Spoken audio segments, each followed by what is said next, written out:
네, 안녕하십니까. 이관용입니다. 자, 오늘의 주제는 맞벽 건축에 대해서 공부해 보도록 하겠습니다. 자,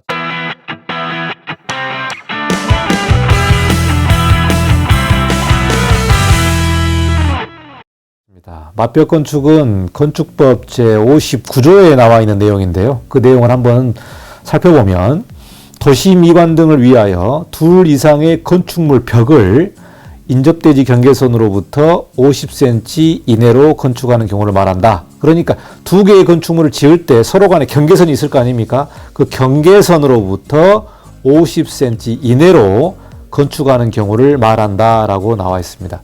쉽게 설명하기 위해서 제가 좀 다이어그램을 좀 준비했는데요. 자, 지금 보고 계시는 다이어그램은 우리가 일반적인 건축을 할 때 나오는 그런 건축물의 유형이 되겠습니다. 그러니까 인접대지가 이제 북측으로부터 우리가 일조권을 받아서 이제 이격을 해야 되잖아요. 그래서 건축물 A, B를 보시면 북측으로부터 일조권을 받으니까 3층까지는 1.5m 완화를 받고 4층부터는 이렇게 후퇴를 할 수밖에 없는 상황이죠. 그래서 건축물 A, 건축물 B 있는 땅을 일반적으로 지으면 이렇게 건축물이 이렇게 경사지붕이 만들어지고 일조권의 제한을 받아서 두 개의 건축물이 비슷하게 나올 수가 있겠죠.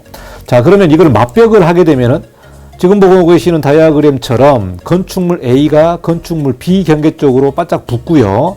그리고 건축물 B도 이 서로 간의 경계를 붙여서 이 파랗게 보이는 부분이 일조권 제외, 대지 안의 공지 제외, 인접대지 경계선 이격 제외를 통해서 보너스로 받는 부분입니다. 그러니까 방금 전에 본 일반 건축물에서는 두 개의 건축물이 이격을 해야 되겠지만 맞벽 건축을 하게 되면은 두 개의 필지를 하나의 대지로 보고 일조권의 적용을 받기 때문에 건축물 B 같은 경우가 굉장히 보너스를 받게 되고 건축물 A 같은 경우도 인접대지 경계선에 이격을 안 해도 되기 때문에 또 그 정도의 건축물의 보너스를 받게 되겠습니다. 그래서 법적인 거를 다시 설명드리면 이 맞벽 건축이라는 거는 건축물 A, 건축물 B, 지금 보고 계시는 다이어그램처럼 건축물 A와 건축물 B가 있는데 두 건축물 사이에 대지 경계선이 있죠. 그 대지 경계선으로부터 50cm 이내로 건축할 수 있는 것을 맞벽 건축이라고 말을 합니다. 그러니까 이제 최고로 떨어질 수 있는 거리가 50cm니까 50cm 떨어뜨리면 나중에는 1m의 공간이 생길 수 있죠. 그러나 이 맞벽 건축을 50cm 이내이기 때문에 지금 보고 계시는 다이어그램처럼 건축물이 두 개가 붙어도 된다는 얘기죠. 그래서 50cm 이내니까 두 개 건축물이 붙여도 되는 건데 이게 뭐 합벽 건축이냐 맞벽 건축이냐 뭐 이런 내용도 있습니다만은 예를 들면 맞벽도 거의 합벽처럼 이렇게 진행을 할 수가 있겠다, 이 내용이 되겠습니다. 그럼 여러분이 이제 궁금해 하시는 게 있을 거예요. 두 건축물을 지을 때 이거를 뭐 설계를 어떻게 해야 됩니까? 허가를 어떻게 해야 됩니까? 나중에 준공을 했을 때 준공검사는 어떻게 해야 됩니까? 또 실제로 시공할 때에 두 건축물 정말로 구조적으로 붙여야 됩니까? 아니면 떨어뜨려야 됩니까? 이런 내용들이 있는데요. 자, 그래서요. 둘 이상의 건축물은 대지 안의 공지 기준, 인접대지 경계선의 이격 기준, 그리고 일조 제한 기준, 또 민법에 의한 건축물 이격 기준 등에 대한 이런 일정한 거리를 띄워서 이제 건축을 해야 되지만 맞벽 건축을 하는 경우에는 이러한 내용들을 적용하지 않는다. 그러니까 다 면제받는다는 얘기죠. 그래서 굉장히 좀 보너스를 받는다는 얘기입니다. 자, 맞벽 건축의 대상 지역은 4개 지역이 나와 있는데요. 첫 번째는 상업지역, 두 번째는 주거지역, 세 번째는 허가권자가 도시미관이나 한옥보존 진흥을 위해서 건축 조례로 정하는 구역. 자, 네 번째는 건축 협정구역이 되겠습니다. 상업지역은 다중이용 건축물 및 공동주택 스프링클러나 그 밖에 이와 비슷한 자동식 소화 설비를 설치해야만 되고요. 주거지역은 건축물 및 토지의 소유자 간 맞벽 건축을 합의한 경우에 한한다라고 나와 있습니다. 자, 맞벽 건축의 구조 기준은요. 주요 구조부는 내화 구조로 돼야 되고 마감 재료는 불연 재료가 되겠습니다. 그러니까 서로가 이제 건축물이 가깝게 붙어 있기 때문에 주요 구조부는 무조건 내화 구조로 돼야 되겠죠. 그리고 마감 재료는 화재에 안전해야 되기 때문에 불연 재료로 마감을 해야 되는 게 이 맞벽 건축의 구조 기준이 되겠습니다. 자, 맞벽 대상의 건축물의 용도와 맞벽 건축물의 숫자, 그리고 맞벽 건축의 층수 제한, 맞벽 건축의 필요한 사항은 지자체의 건축 조례로 정해져 있기 때문에 여러분이 지자체 건축 조례를 확인하셔야 됩니다. 건축 조례를 확인하시면 이 내용이 나와 있습니다. 그러니까 쉽게 생각하면 맞벽을 건축물을 할 때에 어떤 용도로 제한하느냐 이 내용이 있겠죠. 건축물에 다양한 용도가 있는데 그 용도 제한이 없느냐 이 내용도 조례로 확인해야 되고요. 맞벽 건축물의 층수, 자 맞벽 건축물을 5층까지만 해야 되느냐 6층까지 해야 되느냐 7층까지 해야 되느냐 이 층수도 건축 조례로 정해놓는다는 겁니다.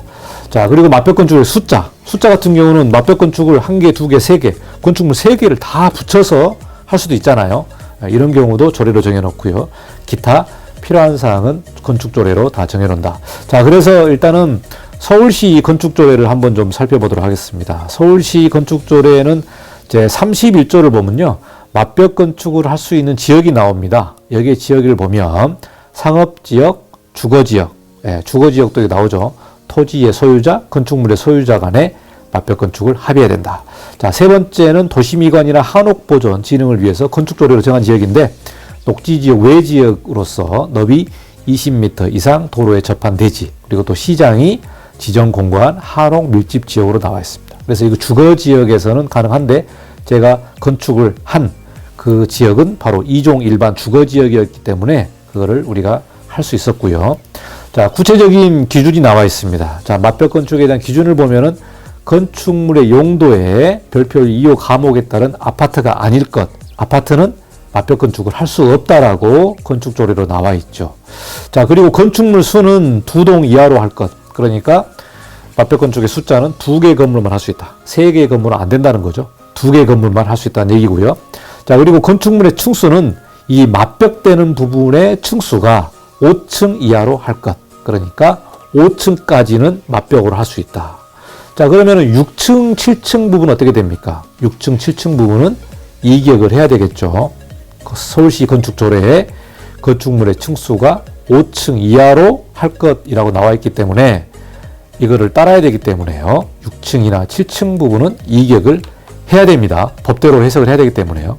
자, 여기까지가 맞벽 건축에 대한 법적인 내용과 서울시 건축 조례에 대한 어떤 맞벽 건축 기준에 대해서 좀 설명을 했습니다. 건축 허가 당시 이 2개의 건축물은 구조적으로는 분리를 해야 되고 옆집과 맞벽 건축을 하고 싶다. 그러면 어떻게 해야 됩니까? 라고 좀 물어보는 분들이 계세요. 자, 그러면은 옆집과 맞벽 건축을 하고 싶을 때는 어떻게 해야 되느냐? 그 절차를 좀 말씀드리겠습니다. 첫 번째는 맞벽 건축 합의서를 작성해야겠죠. 맞벽 건축 합의서는 토지주, 건축주가 서로 간에 맞벽 건축을 하겠다고 합의한 경우입니다. 그래서 맞벽 건축 합의서를 작성하시고요. 그 합의서의 문구에 이제 3번지의 건축주, 4번지의 건축주 이렇게 들어가겠고, 인감 날인을 하시라 이 말씀을 좀 드리고 싶습니다. 그래서 인감 날인 하시고, 인감증명서를 허가 넣을 때 제출을 해야 되기 때문에 두 집 간의 인감증명서를 제출을 하셔야 되겠습니다. 그래서 맞벽 건축에 대한 가장 기본은 합의서와 인감증명서를 제출을 하시고 인허가 할 때 진행을 하시면 되겠고요. 자, 그러면은 맞벽 건축의 장점이 뭐냐 한번 좀 고민해 보겠습니다. 맞벽 건축의 장점은 대지 안의 공지와 인접 대지 간의 어떤 이격거리에 대한 면제가 있겠죠. 그래서 다세대 주택 같은 경우는 1m를 이격을 해야 되지 않습니까? 그리고 다가구라든가 단독은 50cm이기 때문에 1m를 이격을 안 해도 된다는 거죠. 그래서 두 대지 안의 어떤 공지 부분을 붙여서 할 수 있기 때문에요. 이 부분이 보너스로 받을 수 있다. 자, 그리고 이제 일조권 제한입니다. 일조권 제한은 두 개의 필지를 하나로 합치기 때문에 두 개의 땅을 각각 보는 게 아니고 한 개의 필지로 보는 거죠. 한 개의 대지로 보니까 하나 땅은 일조권을 이제 안 받겠죠. 그러니까 일조권 제한에서 상당히 유리한 측면이 있겠습니다. 자, 그리고 작은 땅이지만 큰 건물로 보이겠죠. 두 건물을 붙이면 작은 건물이지만 두 개를 합치니까 더 크게 보이기 때문에 사실 작은 땅에서 조금 더 유리한 측면이 있겠죠. 자, 그리고 공사를 동시에 진행하는 장점이 있겠습니다. 작은 건물이기 때문에 공사하기도 여의치 않습니다. 그래서 작은 건물을 이제 두 개 동시에 진행하기 때문에 공사비라든가 민원 문제라든가 또 집안이 안 좋은 땅들은 집안에 대한 집안 보강을 서로가 같이 할 수 있으면 서로 좀 유리한 측면이 있습니다. 그래서 공사를 동시에 하고 또 여러 가지 공사적인 측면도 좀 장점이 있고, 또 허가와 준공과 소유권은 모두가 각각입니다.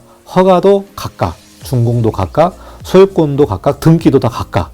이렇기 때문에 사실 맞벽 건축은 서로 간의 합의해서 50cm 이내로 건축을 하는 거지, 사실 인허가라든가 준공이라든가 이런 소유권 문제는 모두 다 각각이기 때문에 나중에 준공하게 되면은 이제 별도로 그렇게 해석하시면 되기 때문에 조금 더 자유롭죠. 예, 이런 부분이 맞벽 건축의 장점이 되겠습니다. 자, 그러면은 맞벽 건축의 한계점은 뭐가 있을까요? 맞벽 건축의 한계는 이웃과 합의하기가 굉장히 힘들다는 거죠. 이웃과 합의하기 힘들다. 사실 우리가 집을 짓는다는 건 굉장히 좀 힘든 일이죠. 예, 힘든 일인데 한 집을 짓기도 힘든데 두 집을 짓는다는 거는 조금 더 힘들겠죠. 그러니까 두 집이 이거를 맞벽 건축을 하겠다고 먼저 합의하는 게 제일 중요하고요.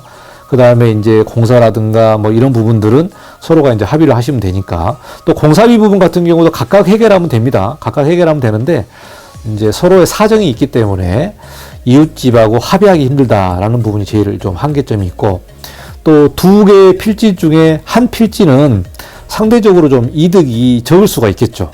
특히 일조권 부분에서는 한 대지는 아예 일조권을 안 받기 때문에 굉장히 보너스를 많이 받는데, 한 대지는 대지 안에 공지만 혜택을 하면서 좀 이익을 하니까 어떻게 보면은 이익적인 측면에서 보면은 한쪽이 조금 상대적으로 큰 부분이 있겠습니다. 한쪽이 좀 크다 보니까 두 개의 필지 중에 한 필지는 좀 상대적으로 좀 이득이 적다. 이런 부분들 때문에 맞벽 건축을 좀 합의를 안 해주는 경우가 좀 있더라고요. 그래서 뭐 나만 손해보는데 내가 왜 해야 되느냐 이런 내용도 있습니다만은, 그래도 조금의 이득이 있겠죠. 대지 안의 공지라든가 일조권에서 조금 후퇴하기 때문에 일조권 완화도 조금 이득이 있기 때문에 이 부분은 어떻게 보면은 상대적인 이제 개념이기 때문에요. 그래서 서로가 좀 잘 합의하시면은 맞벽 건축을 좀 잘 만들 수 있을 것 같아요. 이런 부분이 이제 맞벽 건축에 대한 내용이 좀 될 것 같습니다.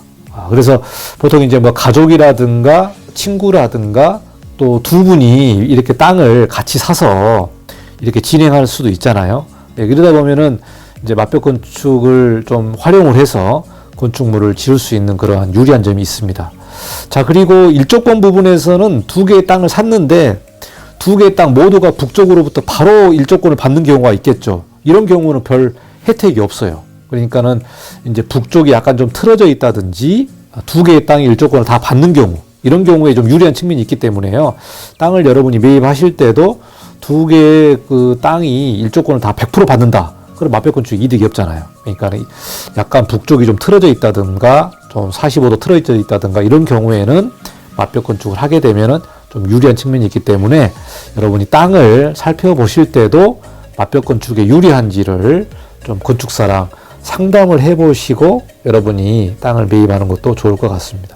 자, 그래서 여러분이 작은 땅이지만 그 작은 땅의 한계를 넘을 수 있는 우리가 건축법에 나와 있는 맞벽 건축에 대한 제도를 설명을 드렸고, 저희 사무소에서 맞벽 건축을 2개 정도를 저희가 진행을 해봤거든요. 그래서 사실 맞벽 건축이 있는지도 모르는 분도 많아요. 그래서 맞벽 건축이 뭘지? 합벽인가?